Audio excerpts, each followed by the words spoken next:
Have you ever had that conversation with that one older adult who always, tells you about how school is going to be when you go off to college and they tell you like, "Oh man, school. Wow, you're going off to college soon, boy. You better save those care packages and save all your money because it's going to be one tough ride." And they make it seem like it's so traditional. They make it seem like it's the best struggle ever. Like it's a joy to struggle. Who wants to struggle like that? Why should you have to struggle like that because you're going to college? Nobody should ever have to suffer in college because the last thing you want to do is be stressed out when you're trying to concentrate on your work. That's one of the things that I've been through. I've noticed ever since I studied this, or ever since I started this YouTube channel, that most of my demographics involves between the ages of maybe 13 to 20 years old. So I'm pretty sure you guys have had this interesting conversation about school and, people coming up to you and telling you like, "Oh, you ready for school? Because it's going to be one hell of a ride." And they make it seem like it's so traditional. I don't know why America makes it seem like it's supposed to be just this whole uh, joyous struggle to go through school. Nobody should ever have to struggle in school because it's not fun. It's not fun at all. And I can tell you that from experience. I myself have been through three colleges. Yes, I've been through three colleges. I've been through two technically, and I'm currently going through one, which is pretty good. But, pretty much from my whole year of the age of 18 to now, I've been through that traditional struggle, quote, quote. And I feel like I have lots of stories to tell you guys, for those who are getting ready to go to college, because I have my facts and I have my experiences, and nobody should ever have to go through the crap that I went through when I was going to school because it's just not fun. Trust me, it is not fun. Uh, the whole university tales is not cool at all. But to start, my first school was at a music school in Minnesota, and I went there at the age of 18 because I was just young, and I'm just like, I got to get the hell out of my mother's house and get my own crib and do things my way. And I rushed everything. From the days that I've looked at it now, I rushed it all. Dang it, I'm just so confused. But I started going to the music college, got my own apartment, got my own job, had my own car. I'm set, man. I'm ready, man. I'm ready to deal with this college crap. And immediately when I got there, I was struggling. Not in school, but I was struggling with daily life, which is pretty much the traditional college tales that everybody tells you about. Because uh, I can tell you right now, it's not the most wise decision to go out of state, get your own apartment, and get a job while being in school. Being a full time student in school, it's not the most wise decision because when you have more responsibilities involved on top of trying to focus in school, you're either going to focus on one thing or the other. And when you're trying to work your job and not get fired and try to budget your money and pay your rent, that kind of affects your schoolwork.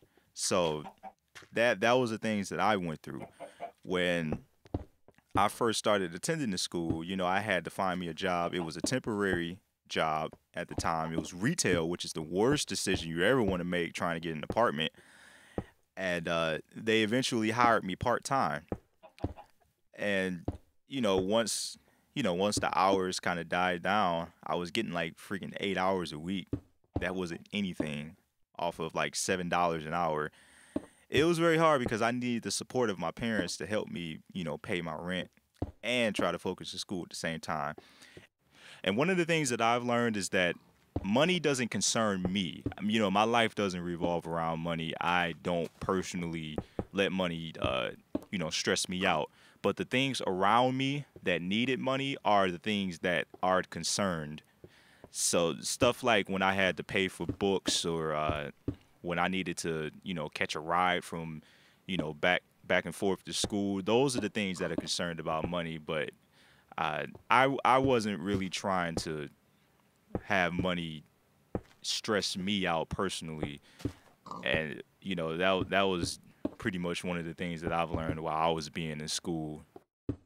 So uh, because I was only getting paid like $7 and 8 hours a week, I couldn't have rent. I had to get support for rent. There was days where I had to figure out whether I wanted to spend my money for the bus to get to school or whether I was going to spend it to actually eat food. It was like a life or death situation at those times. And because of that, I had to come home because it was just too hard for me to focus on school, because I was failing because I didn't have any money. So I came home and I decided to just, you know, just just say F it, man. I'll take that loss. So after that, I made my attempt to go to another school, and I'm not gonna say its name because I don't want this video to get like you know kicked out or just I don't want this video to get deleted or anything. But I'll just say the initials. It was called U of P, and for those of you that know about U of P, you'll know what I'm talking about. So I decided my second college I was going to go to was U of P, and I was going to go for information technology. Uh, the school was going great. I actually lasted 3 years, and it was going pretty good. Except I just didn't like the tactics that they were doing towards educating people, because it was always group assignments, and I hate depending on other people for my work. But that's for another story. Uh, the reason why I couldn't finish that school was because of I'm just gonna say it. It was financial fraud. That's what I'm gonna call it. You can call it whatever you want, but it was financial fraud, and I got played big time. Basically, the school had this scheme where what happens is when it's time to renew your financial aid, the financial advisor is nowhere to be found on purpose. He purposely, hides himself from hand-picked students that needs to renew that financial aid. And by the time it's time to renew it, like when it's the last week to renew it, that's when he decides to show up. And he's like, "Oh, listen, it's time for you to renew your financial aid upside." And it's like, "What the? I've been trying to contact you for the past, month, and you were nowhere to be found. I sent you emails, I sent you, information regarding this, and you were nowhere to be found." So at that point, they give you a choice to, kind of rush delivery your financial aid, and if you can't rush it, then that's when they're going to ask you to pay out of pocket, literally, because you can't renew your financial aid. They're going to say, "Oh well, either you renew this or you're going to have to pay like at least $1,000 for your next class." And it's like, I don't have $1,000. That's why I was trying to renew this. So they have a really big scheme set up for that. And there was one year where I actually had to pay like $700 out of pocket because these guys didn't want to answer their phone on purpose. So I paid my $700 first year, which was $150 a month out of my own pocket. And the next year they did it again. When it was time to renew my financial aid, they were nowhere to be found. But this time they had another scheme. Basically, when they contacted me, they said, and this can happen anytime. This doesn't happen during financial aid renewal. It can happen anytime in the month. They will call you saying, you're almost out of financial aid money, and you're gonna have to pay out of pocket. There's, let me tell you right now, there is no such thing as, financial aid running out of money. If you have to pay $10,000 for a year, you're going to request that money and you're going to get that from financial aid. There is technically no limit to how much you can get from financial aid, unless you get like Pell Grants to divide it up or something like that. But that was the thing that they were going through. They said, "Oh, the year was $10,000, but you only getting 8,000 from financial aid." I'm like, "Why? Why should I have to pay out of pocket when this is the main reason why I needed financial aid to pay for all of this?" And that was the scheme that they were going through. So I ended up paying another $600 out of my pocket, which is $150 a year, and I was able to stay in class for a second year. The third year, uh, go figure, they tried to pull another scheme, and it was like, they were nowhere to be found for financial aid renewal. Then they called me saying, "Oh, you're gonna have to pay another $700." I'm like, "No, dude, I'm not going through this again. I have paid enough money out of my pocket, and I have not gotten any support from any of you guys or financial aid. But this time, I'm putting my foot down. I am not paying another dime out of my pocket." Uh, After that, I decided to rush delivery, my financial aid forms straight to the office, not the school. And for some reason, it didn't meet their requirements. And, by the third year, I got kicked out of school. I went to school one day expecting to start my new class. It was like, "Oh, you're not on the attendance sheet, sir." And I'm like, "What?" I sent my financial aid in. Come to find out, I had to like research that my financial aid forms didn't go through, and I got kicked out. Simple as that. So, uh, I just I was very bitter about it for a very good reason, because it's like I had one more freaking year left to finish this school, and the financial advisors were nowhere to be found on purpose, and I just got kicked out of school.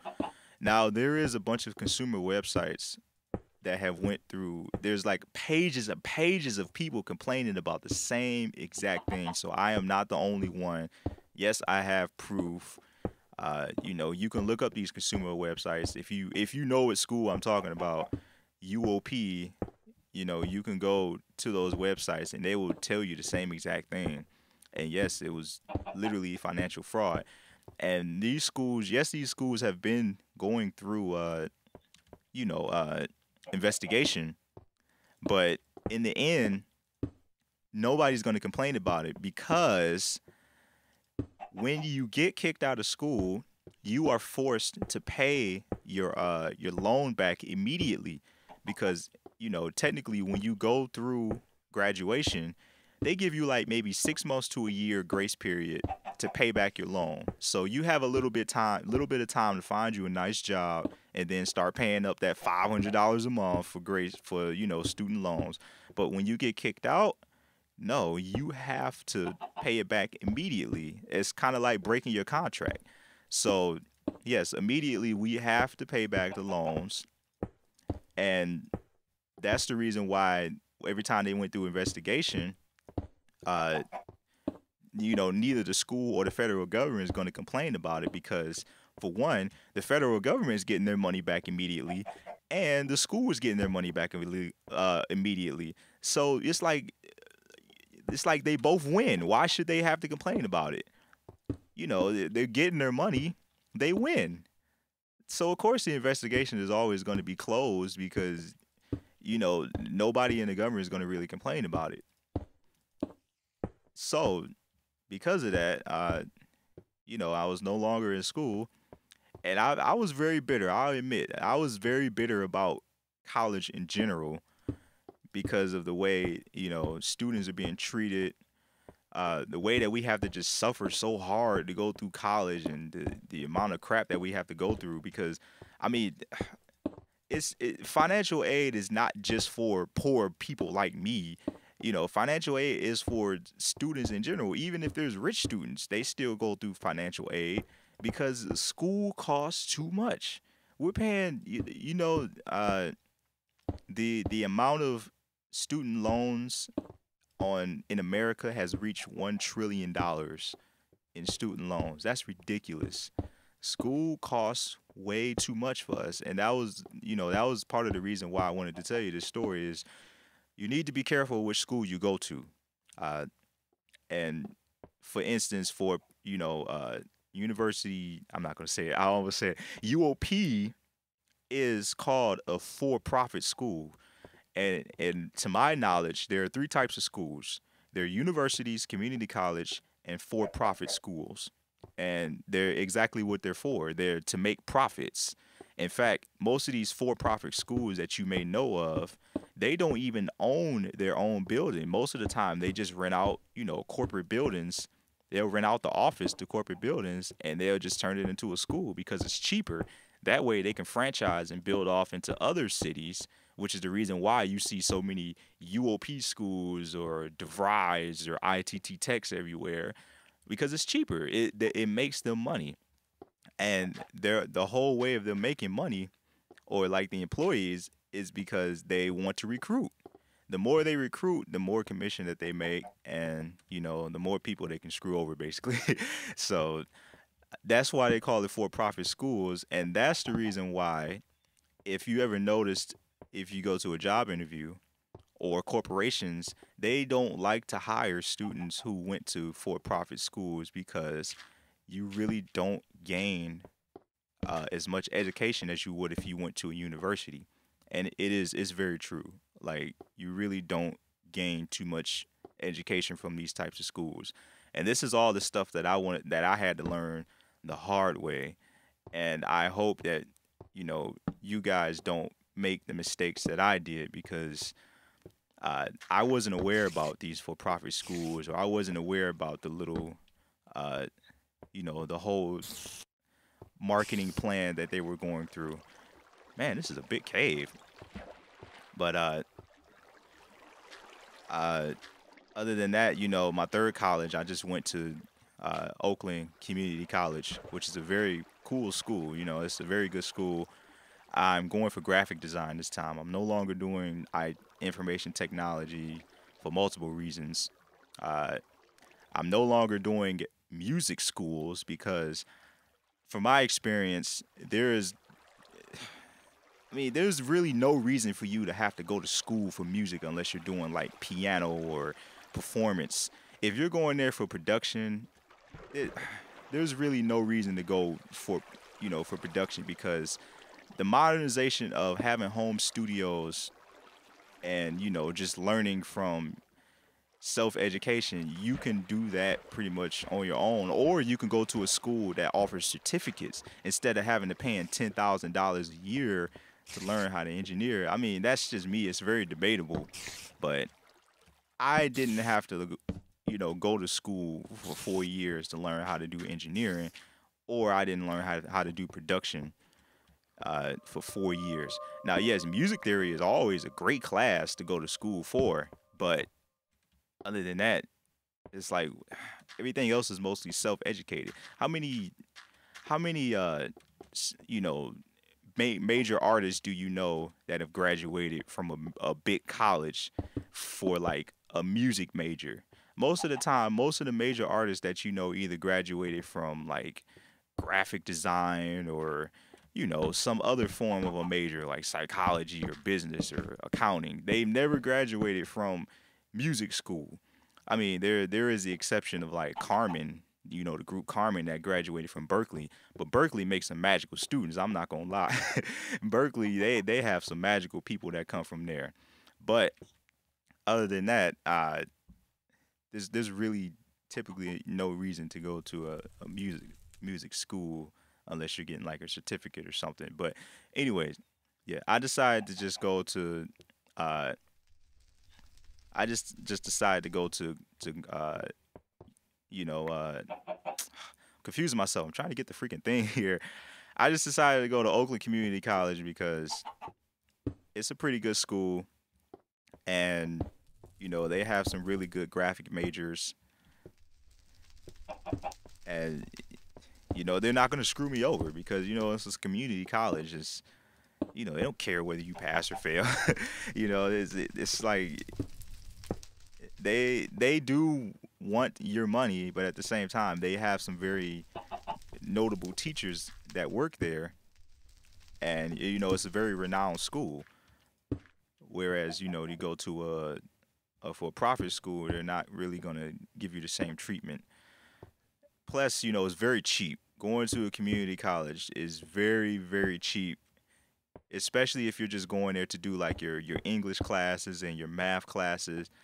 Uh, a lot of people may cringe on the idea of going to a community college just because it says, "Oh, it's community college." Ew. Like, no. Trust me, if you were very smart, you would you would go to a community college just to get all of your English classes out of the way because it's a lot more cheaper than going to a university to pay for like composition 101 or something like that. Is Trust me, if you're going to college or if you're starting off going to college, get all of your core classes out of the way in community college because you would save a ton of money. And do your major at the university because that's the reason why you're going to the university because you want to do your major. You don't care about English. Nobody's gonna. At the end of the day, if you're doing calculus just to do it, at the end of the day, most of the time you're not going to use it unless you're a rocket scientist or something. So just go get your math classes out of the way at community college and just go to university for your major. And like I said, it may not be as glamorous as university, or you may not have that university feel to it. But hey, at the end of the day, you're saving some money, and that's really all I care about. So these are the things that I just wanted to touch on about to most of my demographics because you guys will be going to college soon. I try not to sound like somebody's parent because I hate when parents or my parents tell me about going to college, and I feel that way too. So at least you can hear this from a person who's actually been through it and who's a more younger person that's speaking about college because like I said, I'm very bitter about college, uh, mainly through the experiences that I went through because I wish there was somebody that was very young who could tell me about their experiences and tell me not to go through those routes. So I hope you guys take this information pretty well. Sorry I didn't really get anything done on Minecraft. I was just kind of building, and I was more focused on the topic rather than just like creating this whatever it is that I'm creating. But it was a very important topic because I had to get that off my shoulders and kind of spread it to you guys. So I hope your college experiences will be very good. I pray that it'll be very good. So until next time, guys. Peace.